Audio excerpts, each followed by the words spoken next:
recording this one. Okay, for our consideration for the day, we would like to welcome our viewers, those who are following us on Facebook. We're happy to have you today. Okay, I hope that you will benefited by our study for today.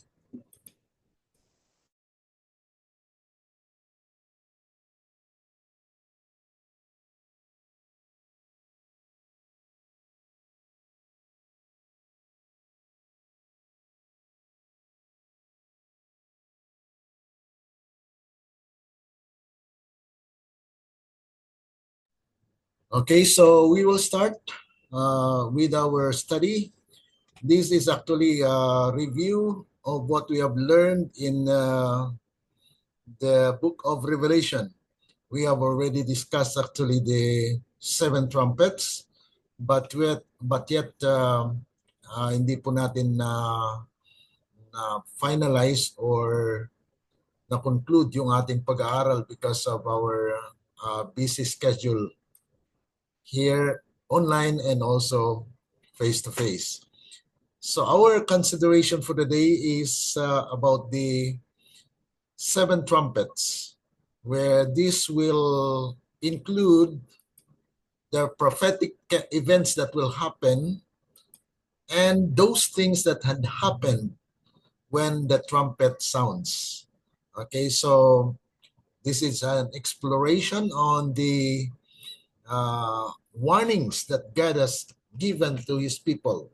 So this study revisits and reviews the trumpet messages that have already been discussed. Medyo nagkaroon lang po tayo ng pagpapahinga because of the busy schedule last month. And so today we will be continuing with what we have left before.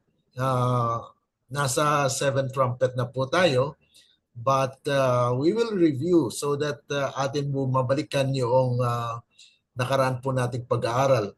Na ito po ay focus on the Bible and spirit of prophecy that will help us understand the trumpet. Okay, because there are some misunderstanding or misinterpretation of the prophecy, especially talking about the 200 million, which our church believed that it had already happened.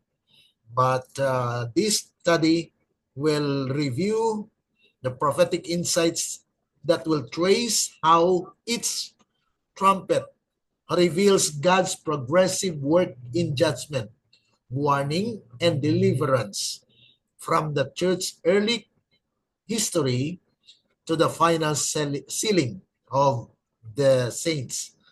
It is an invitation to discern the solemn call of heaven in these last days, to hear the sound of the trumpet, Jeremiah chapter 6 verse 17, that we may prepare our hearts and lives for the soon finishing of the gospel and the coming of Christ everlasting kingdom. Yan po yung focus talaga. Now we are ending the history of the world, of the church and the world as well. So our study will focus on this chart actually. You can see here the trumpets, first trumpet, second trumpet, third trumpet, fourth trumpet, fifth trumpet, sixth, and seventh. So these are actually depicted events that are going through the history from the beginning.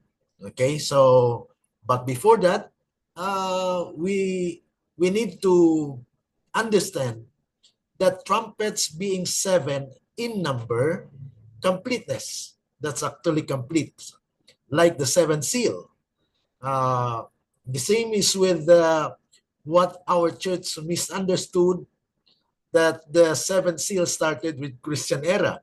But in our study, based on the prophetic significance and insights that we have learned, that 7 denotes completeness. So therefore, it starts with Adam. Okay? Because if we study the 7th seal, it's actually about the book with the 7th seal. It contains the history of the world. So kung yan po ay naglalaman ng kasaysayan ng sanglibutan, then it must include the time of Adam. Okay, so he was the first to be investigated in the investigative judgment dahil ang book with the 7th seal contains the records. The book, okay, mayroon pong aklat doon na kung saan ay na nakatala po yung kasaysayan at yung mga plano ng Panginoon sa sanglibutan. So, ang ating pag-aaral ngayon, cover the entire history of the world, beginning with those who first lived upon the earth. That is Great Controversy 4:83. They bring destruction upon the wicked who reject the truth after its sealing period. Though described separately, in reality, its trumpet follows its corresponding seal as they passed in review before the great judicial tribunal. So napakaganda po ng ating pag-aaral actually dito sa trumpets. But before we pray, we have this prayer thought found in Testimonies for Ministers 116. We are standing on the threshold of great and solemn events. Many of the prophecies are about to be fulfilled in quick succession. Every element of power is about to be set to work. Past history will be repeated. Old controversies will arouse to new life. And peril will beset God's people on every side. So as God's people, we need to be ready because these are the things that will happen. History repeats itself. And so we must not forget the past, because as we forget the past, then we have the danger, because we need to learn from the past. Nais ng Panginoon na tayo po ay matuto sa mga nakaraan po, mga kapatid. Kaya sabi po rito na intensity is taking hold of the human family. It is permitting everything upon the earth. Study Revelation in connection with Daniel, for history will be repeated. So we, with all our religious advantages, ought to know far more today than we do know. So mas higit sana ang ating naunawaan at nalalaman sa compare natin noong nag-umpisa po tayo sa ating pananampalataya dito po sa ating iglesia. We know that we as Seventh-day Adventists, we believe that the church or Seventh-day Adventists is the true church of God.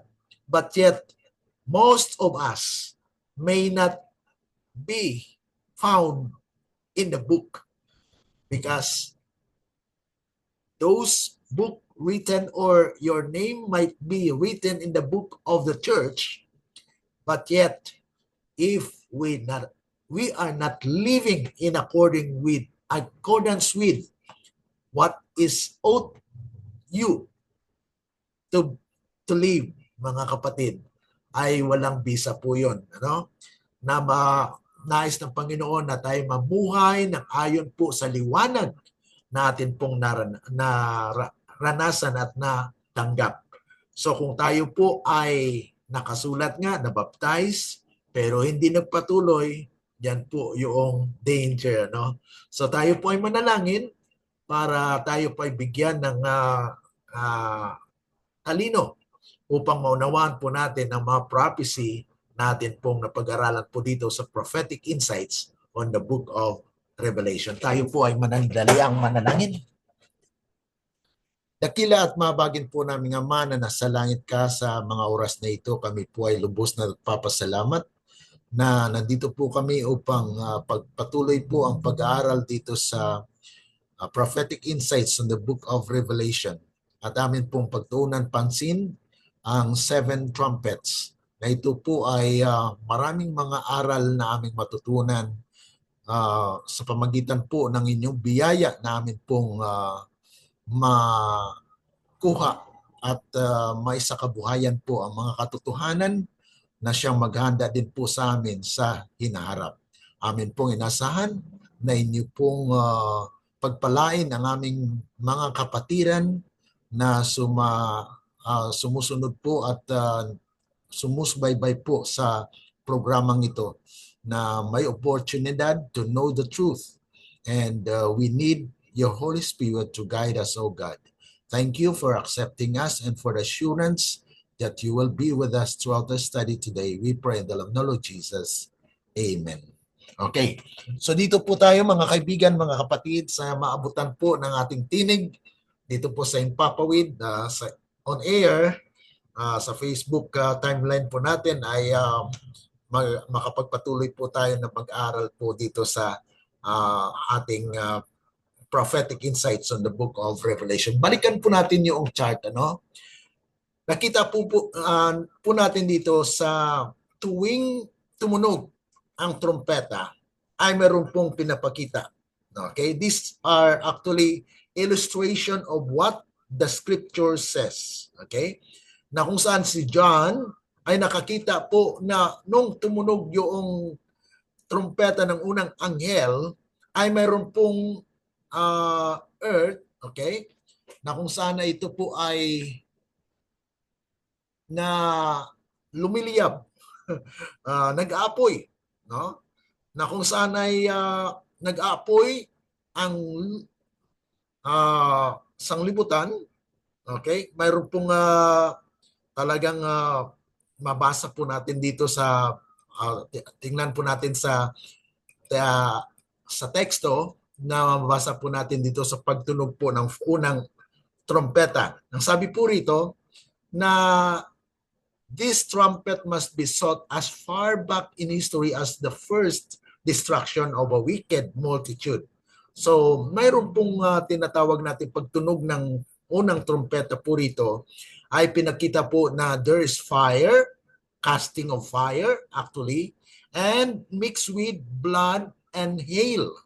Na kung saan ay atin pong napag-aralan na yung fire, most common of the three elements, represents the Holy Spirit. Na marami po tayong mabasa sa banal na kasulatan, mga kapatid, na patungkol po dito sa fire, na ito po ay simbolo ng banal na espiritu. And it was casting or descending of the Holy Ghost with words of truth, na kung saan ay hindi po yun literal, mga kapatid, ano? Dahil kung yun po ay literal na babagsak sa lupa, hindi talagang sunog, ano? Ngunit ito po ay may symbolikal na pagkaunawa natin sa propesya. And blood is actually symbol of life, of the flesh, mortal people. So these are actually the things that we need to learn. And hail, representing destruction. Pag sinabi pong hail, that is a destruction, na kung saan ay makita natin na mabasa rin po natin sa Job chapter 38 verse 22 to 23, na kung saan ay ito ay nagpapahayag po ng pag-destroy, dahil po mayroon po ng warning and then there will be destruction.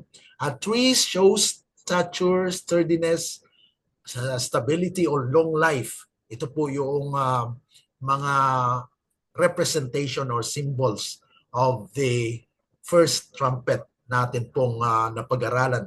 Actually, this is just a review, na kung saan ay makita po natin dito sa chart natin na nakita po rito na nag-aapoy. So this is actually where the Word of God, okay, the truth had been actually revealed, and there is a destruction. And what is that destruction?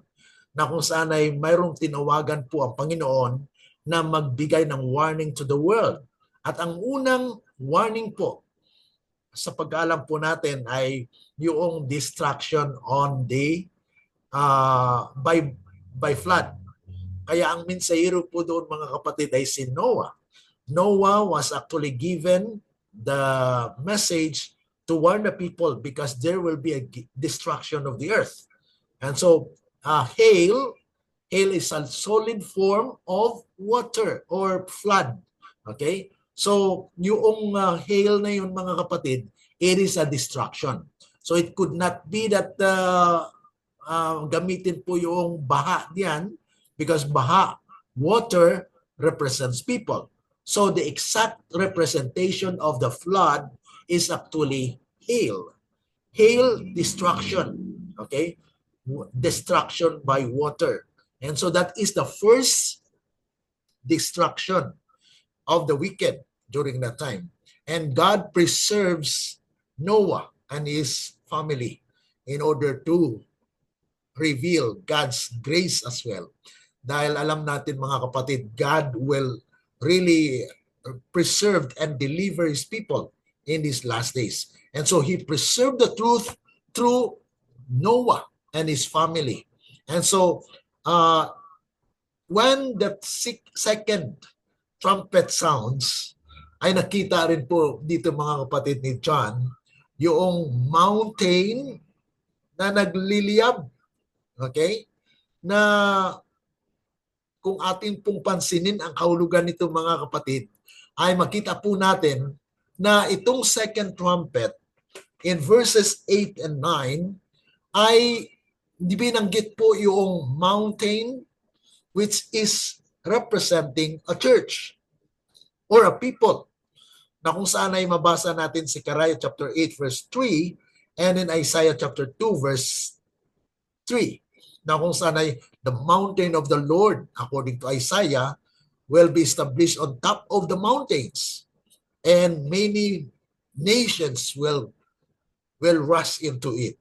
So yan po mga kapatid, mountain represents in the Bible. It actually represents as well Israelite movement. The first post-flood church with a message. And the message is a ceremonial service proceeded this post-flood destruction. So pagkatapos po ng destruction, God preserves His people through the family of Noah, and now it becomes many again and multiply. The people multiply until the time of Moses. So Moses was actually given the responsibility to gather his people na kung saan ay they represents a movement. Mountain is representing the Israelite at the time. Okay? Burning with fire. What does fire mean? We already discussed that fire representing the Holy Spirit. So therefore, burning with fire, it means that God's presence is in the midst of His people. And we can read that one in Exodus chapter 3 verse 2. Na kung saan ay God's presence in the midst and round about.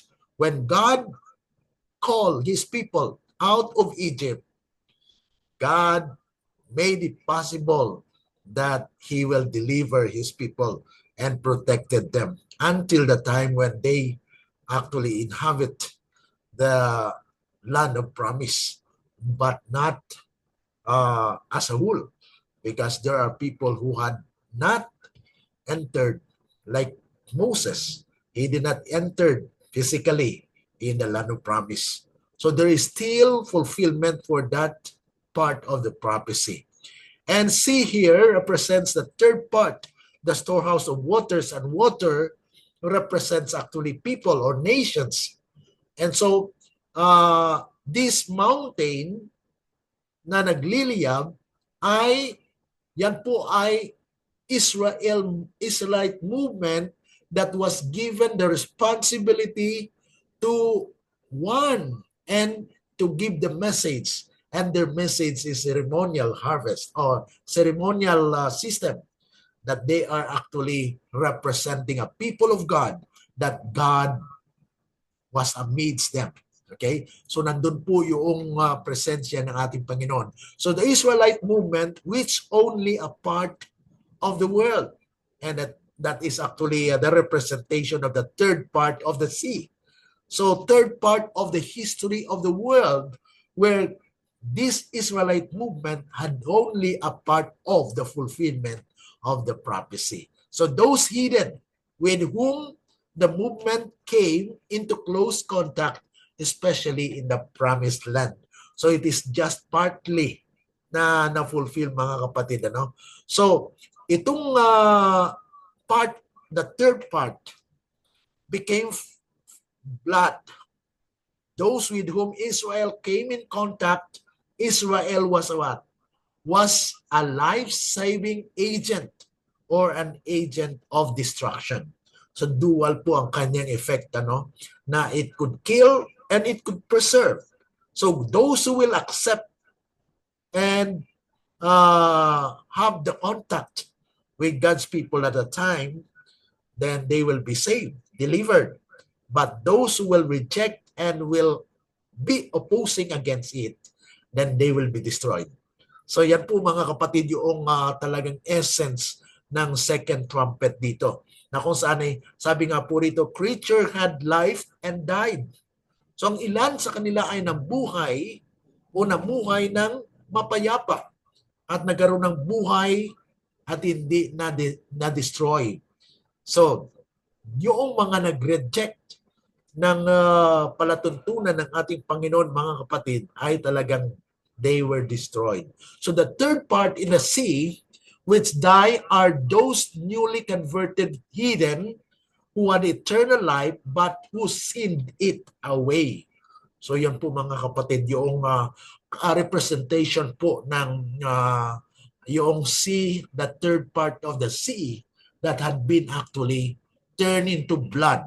Okay? And we know that there is also an element here that was mentioned as ships, hidden religion, and their temples shelter and convey people. So this is actually a representation where a ship could be, it harbors people. Di ba? Nagdadala siya ng tao. So it means that it is a hidden religion that is actually recorded in history, where God commanded that these ships will be destroyed by the Israelites. So that is actually during the time Israel is the King of Kings, and he is the one that drawing or making judgment. That is what we call the theocratic government, where God himself uses people to destroy others who will not obey. Yan po yung sa kapanahonan po ni Moses, ano po, na it is direct command from the Lord that these people, when they are in contact with the Israelite and they will be fighting against God's people, then they will be destroyed. So yan po, mga kapatid, yung warning na yung mountain na yan nagliliyab. Ibig sabihin, God's presence is within them. Nandoon yung presensya ng Panginoon. Kaya wag nating wag labanan dahil ang presensya po ng Diyos ay nandoon. Ayan po yung the second trumpet. Now, we go to the third trumpet, mga kapatid, na this brings to the period of the Bible, na kung saan ay nakita po ni John na pagtunog ng trumpeta, mayroon pong star, okay? A great star, okay? Na kung saan ay nahulog, okay? It actually drawn down. Ito po ay nagrepresenta sa salita ng Panginoon. As we have discussed before during our study on this, that star actually brings light. Di po ba? But it is the reflection of the sun. The sun is actually the Word of God. Yes, it is a part of God's Word na kung saan ay na sumisilak po yan, okay? Nagbibigay ng liwanag. So the only light-bearing object from heaven is the Word of God.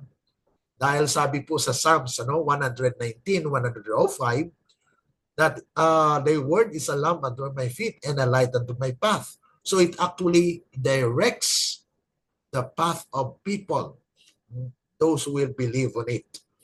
Since it falls only to the third part, a portion of the earth, ano? Na kung saan ito po ay partly lamang na sa kamanaunan ng Old Testament, they have received the Word of God. Na kung saan hindi pa po yung full Bible, no? But it is the first book of first 5 books of Moses na kung saan ay sinulat, na kung saan ay they can access to it.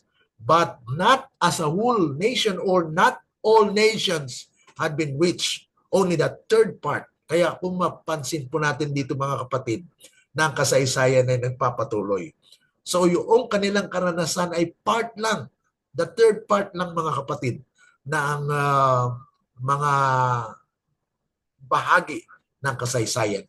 At ang river dito mga kapatid, makikita po natin sa chart natin dito, na kung saan ay mapapansin natin na when the star fall from heaven, it actually falls, may river po dyan. So this actually representing what? Water represents people. And so this river actually represents nations, na kung saan ay naabutan po ng mensahe. The Pentateuch that was written by Moses, ayun po yung ang sinumang tumatanggap sa salita ng Diyos, di ba? Sa kapanahunan po ng mga Israelites, there are also hidden that had accepted, especially during the time of their exodus. There are also mixed multitude that had joined with them dahil sila'y naniniwala na ang Diyos ay nasa kalagitnaan po ng mga Israelites. So dito po ating mapapansin na yung great star na ito na fall, it only reaches nations, not the whole world. Okay? So partly, it has been actually given to nations, and they knew that God is within His people. Na kung saan ay mapapansin natin po rito na nabanggit nga po rito na nations ang river. Revelation chapter 17 verse 15, and then Isaiah chapter 8 verse 7. Na kung saan ay the third part here are actually the wicked, are the hidden nations which came into close contact with the Bible. So whoever have in contact with the written word of God and have received it, it will give them life. But those who will not heed to the word of God, then they will be destroyed. Yun po mga kapatid yung distraction, ano? Na kung saan ay there's a warning na yung liwanag na ito ay from heaven. Now, fountains of water. His chosen people, the 12 tribes of Israel, is actually the fountain na kung saan ay they will be a channel of blessings to others. Na yan po yung purpose ng Panginoon sa Israel. Ano? Kung atin po mababasa sa Prophets and Kings, that what purpose for Israel was actually to render the truth or share the message to the world, but yet they have not done it. Okay? So not all nations had received the message. Kaya sa fourth trumpet, mga kapatid, mapapansin natin ang resulta ng ginawa po ng mga Israelites at that time. Na kung saan ay some of them are contained with the present or the truth that they have, but they have not lived the truth. And so they will also be destroyed, mga kapatid. So dito po ay mapapansin natin na binanggit din po dito sa third trumpet yung wormwood. Na yung wormwood, and here an herb which when used medicinally has purging and cleansing qualities. Kaya yun po ang naglilinis. So ang salita ng Panginoon mga kapatid, ito rin po ay naglilinis. It purifies. The Word of God has the power to purge away the cause and effects of spiritual debility and to restore healthy functions and tone to the sin-sick soul. Kaya ang salita ng Panginoon mga kapatid, yun po nagre-restore going back to its original. Kaya ang sino mang sumasansala or nagre-reject at nag-oppose doon sa salita ng Panginoon mga kapatid will be destroyed. So yan po yung significance dito sa study ng third trumpet na kung saan ito ay mayroon pong paglilinis na ginagampanan po ng salita ng Panginoon. Okay, it's the fourth trumpet. Atin po itong pinag-aralan. The fourth trumpet mga kapatid ay mapapansin natin na there are three solar system elements na pinakita. Ano po yon mga kapatid? The sun, moon, and stars. And what happened to them? It's smitten and it becomes darkness. And so what does it represents? Ano pong simbolo nito? Atin din po mapapansin dito sa ating pag-aaral. The Church of God is subjugated by Babylon. Okay. So sa puntong ito mga kapatid, yung bayan ng Diyos sana sila ang maging liwanag, no? Because the word of God had been given to them, but yet they have not lived after the truth. So ito po ay lesson sa atin na tayo din po na kung hindi tayo tumalima sa salita ng Panginoon, then we will be rejected as well. Ito pong nangyari, no?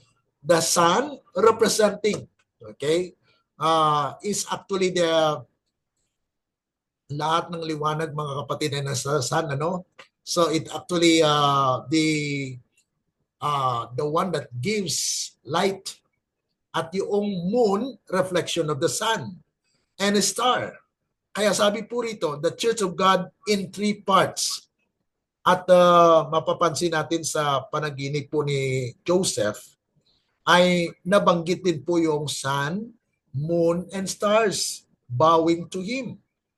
So as interpreted by his father Jacob, signified that the church at the time was comprised of his father, the son, that is repository of the unwritten word of God.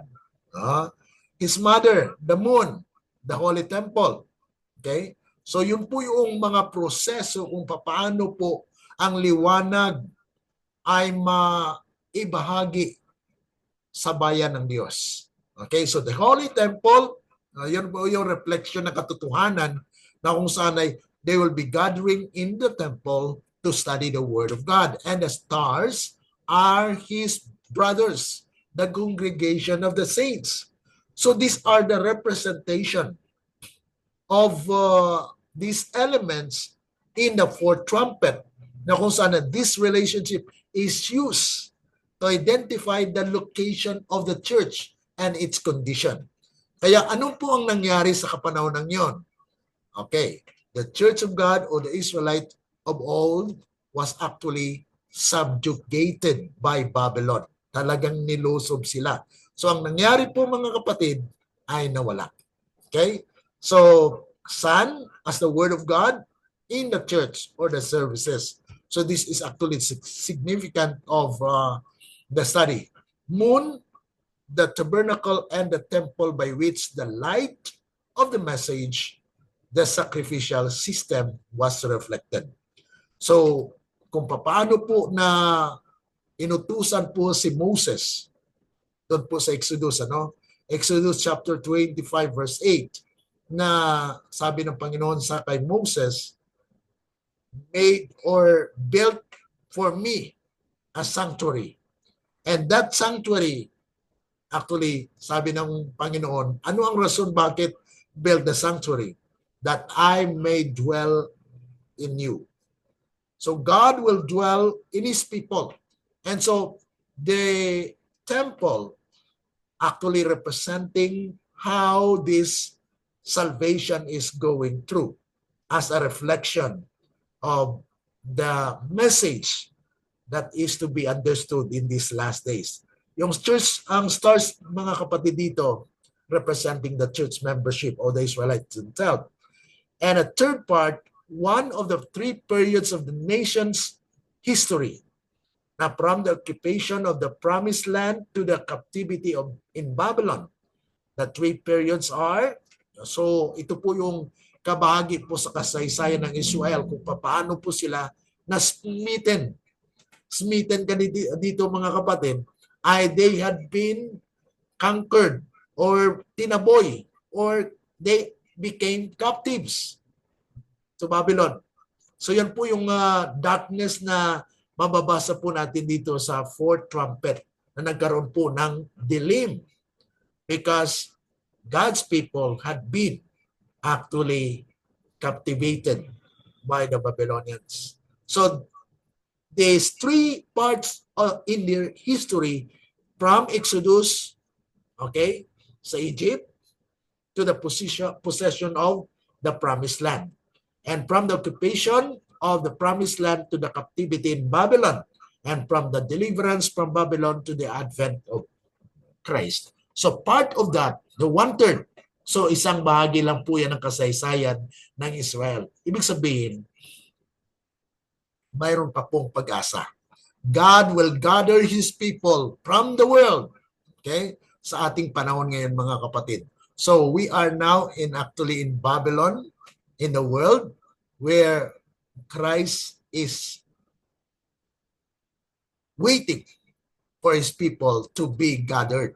Kaya ang una pong bunga dito na i-gather ay yung 144,000 and the second fruit, the great multitude to be gathered. So yan po mga kapatid, yung bahagi po ng ating napag-aralan dito. Some of this explanation I had already, the smitten, darkened, yan na po yung sinasabi ko mga kapatid, ano, na kung saan nagkaroon ng dilim sa kasaysayan po ng Israel.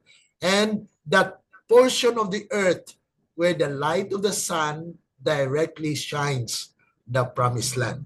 So yan po yung kabahagi lang na sila po ay pumasok sa promised land na kung saan yun po yung one-third of this part of the history of the church. Ngunit may binanggit po mga kapatid, ano, bago pa man matapos yung fourth trumpet, ay mayroon pong three woos. Okay? The woos signifies a change. Kaya ang fourth trumpet mga kapatid is a transition.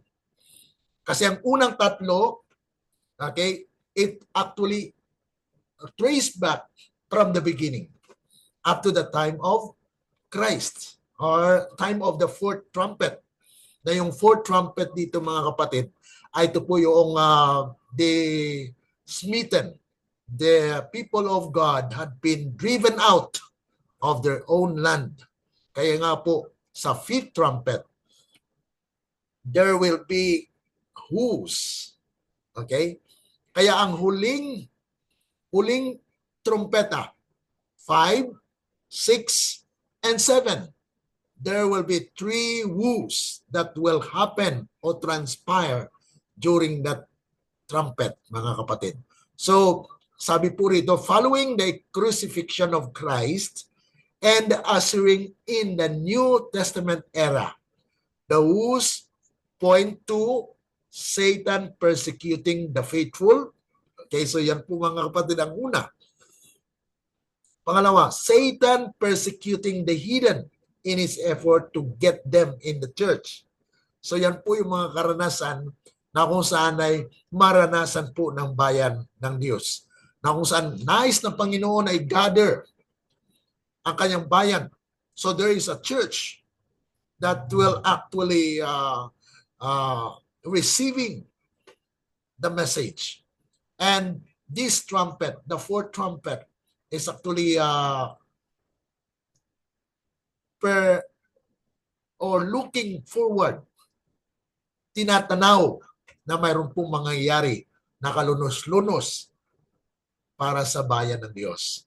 So night is a portion of the earth where the sun is reflected by the moon and the stars. Yun na po yung reflection niya. Ano? Kasi nabanggit doon sa fourth trumpet, pagkatunog ng trumpeta, mayroon pong nakitang sun, moon, and star. It was smitten and darkened. So, yung darkened dito mga kapatid is ang dilim sa kasaysayan ng mga mananampalataya o bayan ng Diyos. So since the religious system of the ancient Israel were destroyed, di po ba? Sa panahonan po ng Babylonia, ay all of this temple, yung kanilang sistema, at kahit yung congregation, yung bayan ng Diyos, had been what? Captivated. They are in captivity. So no one had been in their own land. So God is actually given a message na kung saan ay they will return back. Okay?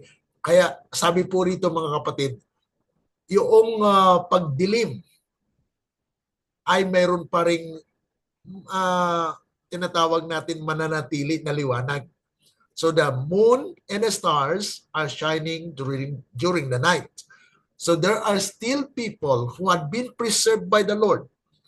But yet, these people will receive the power in the last days. Na kung saan ay manais na Panginoon, na kung saan ay God will brought them in contact with the star. Okay, another star. Kaya sa fifth trumpet, mapapansin po natin dito na this period is signified by the appearance of Christ. Dahil mayroon pong star, okay? Star na hulog, na mayroon po siyang hawak, mayroon po siyang dalang yabe, mayroon po siyang key. So the star is the first advent of Jesus Christ. He actually was born and he has the key.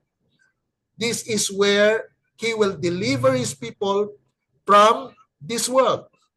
Deliverance from sin and death. And that is the gospel of Christ. So the key is the gospel of Christ.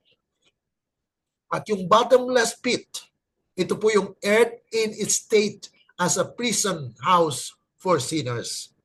Dahil nandito po yung makasalanan sa lupain ito, sa lupa. Kaya ang star ay may yabe na bubuksan po niya na magkaroon ng pag-asa ang tao sa lupa. Okay? So yun po yung purpose niya, na kung saan ay pagtunog ng trompeta ay nagpinakita po na may star na nahulog, na may yabi at binuksan yung kalamlim-laliman. Na kung saan yun po yung bottomless pit. Wala siyang dulo. Okay? Dahil yan po yung darkness, yung kasamaan, the sin that exists in the earth. Kaya si Kristo po ay bumaba at magkaroon po ng gospel. Kaya nagkaroon po ng smoke. Yung smoke na yan ay representing the crucifixion of Christ. Christ has been crucified. Okay? And his sacrifice is a fulfillment of the message of the system that had been actually destroyed by the Babylonians. So God is actually restoring not just the symbol, but the original plan of salvation. Na Christ now is the last offering. Nasabi ng Panginoon ay, you have destroyed the temple, you have scattered my people, but I will gather them. I have the key that will open and unlock that my people will be gathered. Kaya mayroon pong pagdilim ng araw and the air at that time, mga kapatid, in his crucifixion. Darkness over the land from 6th hour to the 9th hour. At alam natin mga kapatid, at the 3rd hour, sa ating panahon mga kapatid, alas 9, Christ was crucified. At noong 6th hour, ay nagsabi na po siya, nauhaw ako. I'm thirsty. Nagutom ako. Pinainom po siya ng suka.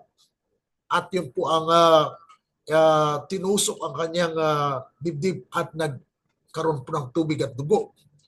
Yan po ay pangyayari within this period, 6 to 9. And 9th hour, yan po ay nagkitilan siya ng buhay, nawala ang buhay ng ating Panginoon. So, these 3 hours is a struggle of his life na kung saan ay nagkaroon ng dilim sa sanglibutan na yan po ay nagbukas din ng pag-asa. Bakit po? Dahil ang dilim na karanasan ng ating Panginoon ay bunga yan o kabayaran yan sa mga kasalanan ng sanglibutan. Kaya dumilim mga kapatid. And that is actually the cause. Yan po yung dahilan kung bakit may lumabas na locust. Yung locust na ito mga kapatid ay representing Christians. Told not to kill. Pero ang kanyang ngipin mga kapatid, kung ating mabasa po dyan sa Revelation chapter 9 verses 1 to 12, ay mabasa niyo po dyan mga kapatid, itong locust na ito ay pag dumapo ito sa mga taniman ay talagang ubos. No? So this is actually representing a Christian that they were actually not told to kill even though they have a sharp teeth na nakakamatay. Ibig sabihin yan mga kapatid na they have a message of life and death. When we receive or when you receive or when the people receive that message during the time, they will be preserved. But when they reject, they will be slain, mga kapatid. So, itong larawang ito, tingnan po natin sa chat po natin, mapapansin po natin dito na yung mayroon pong locust, okay? Na itong locust na ito, nung nahulog po yung star, ito po yung star, okay? Has a key. At nagkaroon ng usok, smoke. And then, there is what we call the locust that come out. At makikita natin ang locust na ito ay the face of a man, okay? At may crown. Yung face of a man na ito mga kapatid denotes that it is during the time of Christ, the Son of Man. Di po ba? Yung Son of Man nito mga kapatid is representing the Christianity. And the Christians during that time has authority. Okay? So they have the authority to bring about the message. That's why during that time mga kapatid, multitude of people had been saved during the Pentecost. Okay, yan po yung significance dito. Na kung saan ay they received the gospel of Christ and they will empowered by the Lord to preach the message during the Pentecost. And so they actually have gained followers. Yung kanyang tail mga kapatid dito ay representing the followers. At kung makikita natin mga kapatid, ito po yung kapangyarihan ng gospel na kung saan ay lumabas po pagkatapos na na-crucify si Kristo. Christ has been with them for 40 days and yung 40 days mga kapatid, and then after that 10 days ay at the 50th, God's people received the power, the authority, and they preached the gospel, and they had been victorious. So, yan po yung triumphant church at that time, na kung saan ay nais ng Panginoon na sila'y makaranas at tayong makaunawa nito, na nasa 7 trumpet pala mga kapatid, yung kasaysayan, kung paano po niligtas ng Panginoon at may mga warning bago pa man mangyari yung mga events na nangyari.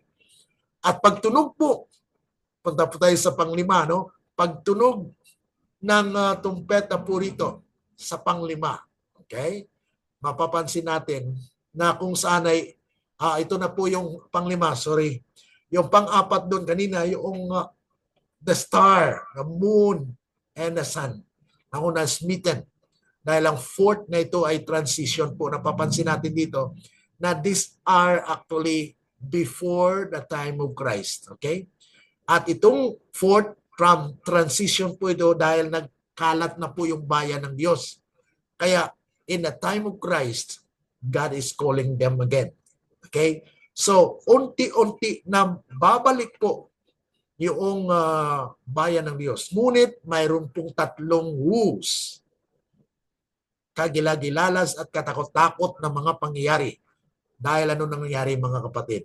Dahil during this sa fifth trumpet mga kapatid, nakasama po rito yung galit ni Satan, no? Na kung saan ay he persecuted the Christian. Okay? So nagkaroon po ng persecution ng mga Christians.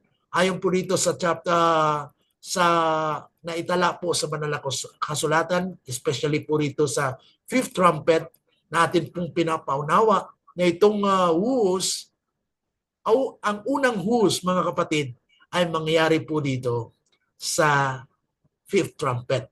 Na kung saan ay, bagamat makita natin na yung locust has a crown like gold, the authority of Christ, hair of a woman, church, this is actually the glory. The people of God during the time is glorious. Na kung saan ay they actually represent Christ's righteousness, na nakita po yung liwanag at ang buhay ni Kristo sa kanilang mga buhay. They have the teeth of lions, power to kill, but they are not commanded to kill, but to save. So it means mga kapatid na maging powerful po sila during that time. Ano pong nangyari? Because once they preach, the people receive. Okay? And 3,000 added daily to the church at that time. So it is a movement that has power because of this promise of the Lord that God will restore back His people. And sound of wings to battle of fearlessly during that time mga kapatid, ay talagang makita natin na there is power. Their king is Jesus. Abaddon and Apollyon. Ito po yung mga terminus na dapat po natin maunawaan, na destroyer of his enemies, ito po yung Panginoon, no? Na kung saan ay destroy the enemies of God's people. And then Apollyon, exterminator of the wicked, the end. So God is actually the final na tatapusin niya po yung mga wicked na yan. Okay, when He comes, that is the second coming. Okay? Na kung saan all of these people that have rejected, mga kapatid, will be destroyed. Partly, dahil ang final po talaga ay pagkatapos po ng 1,000 years. Okay? The sting, torment to the wicked. And then the 5 months. At alam natin mga kapatid, yung 5 months na ito ay, ito po yung parabolical month of time of probation. Mayroon pong provision dahil sa crucifixion ni Kristo mga kapatid, binuksan. Okay? So there is a gospel of salvation. The kingdom of grace had been established. And so God will actually process His people in righteousness until the time when Ezekiel 9 will be executed. And that time, His people will be purified. And they will also be triumphant as it was like the apostles of old, na kung saan ay nangyari po sa kanila, ngunit yan po ay mas mahigit because these people that will rally on the last days will not die. So glad to die but cannot. Yan po yung makikita po natin dito na kung saan ay there will be people in the last days that they will seek death, but they will not. So they will be protected. And so it comes to the sixth trumpet. Now this period brings us to view the liberation of the church. Na ito na po yung sinasabi po nating purification of the church. Na kung saan His people, when His people will be purified, okay, mapapansin po natin dito na God's Spirit filled last day messengers will be powerful. Their message and followers and a time of harvest. At alam natin mga kapatid, na yung harvest, it goes into two phases. The first harvest will be done in the church. That's why there is a message today na pinapaunawa po sa atin itong mga pangyayaring ito because these are very important aspect of the truth that needs to be understood by His people in these last days. Natin pong maunawaan mga kapatid na kung saan ay magkaroon ng kaligtasan ang kanyang bayan, especially with this fourfold message. Mayroon pong 4 na klaseng mensahe na ihatid po at ipaalam sa sanglibutan. At mangyari po mga kapatid na it will draw 200 million. Okay? The fourfold message, ito po yung an hour. Fear God and give glory to Him for the hour of His judgment is come. Yan po yung una na kung saan ay pag tunog po ng trompeta, yung 4 na yon, 4 na anghel will be what? Will be, bibitawan na po sila. Ibig sabihin, they are in, they are actually in the river Euphrates. Okay?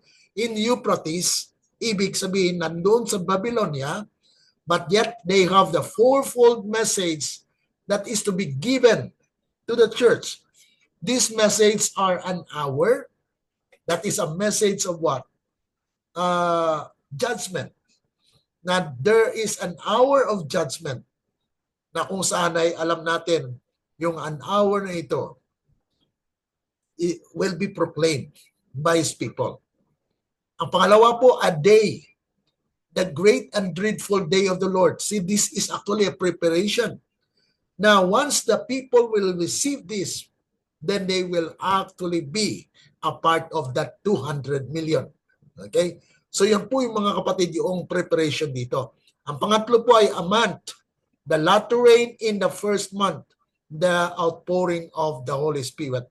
Ito na po yung Pentecostal power na they will receive the power of the Holy Spirit, and a year, the year of the redeemed, sealing and deliverance of the 144,000.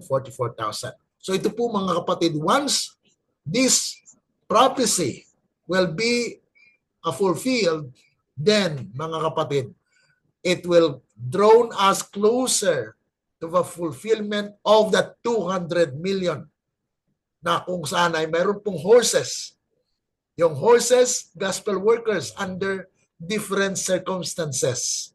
Dahil doon sa Sikaraya, mga kapatid, na banggit po ni Sikaraya, yung horse as gospel worker or messenger. Horsemen, angels who do the killing. Yan po mga kapatid, once this happens, yung angels actually are the one to execute judgment. Breastplate of fire, protection of the spirit. Yan po yung the horseman, okay, protected. Even the horse here are gospel workers at that time, and they will not die, mga kapatid. Heads of lions, fearless, walang takot in their efforts to spread the truth. Ano pong message nila? They have the fire, smoke, and brimstone. Ano po yung fire na ito? There is a power of the Holy Spirit. Okay? Na kung saan ay ito yung kapangyarihan na ipakita ng Panginoon at that time. And then, smoke, the sacrifice of Christ will be understood. Christ's righteousness na kung saan ay mapa sa kanyang bayan. And then brimstone, the destructive judgment of God. So these are the threefold threefold messages that God will bring about to the people. So by these three, fire, smoke, and brimstone was the third part of men killed, slain before the probation closes.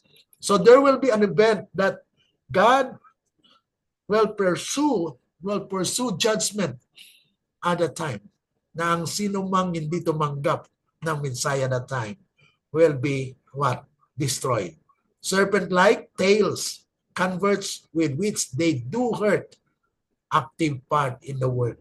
So yun po yung makita po na dyan sa verse 16 po yan ng Revelation chapter 9. So dito po, a great army of gospel workers, the 200 million horses, na kung saan ito po yung naipakita po ito sa bahaging ito. Ngunit itong pagtatapos po ng gawain ay maging higit kaysa nangyari po sa Pentecost. Because those in the Pentecost, they are numbered 120.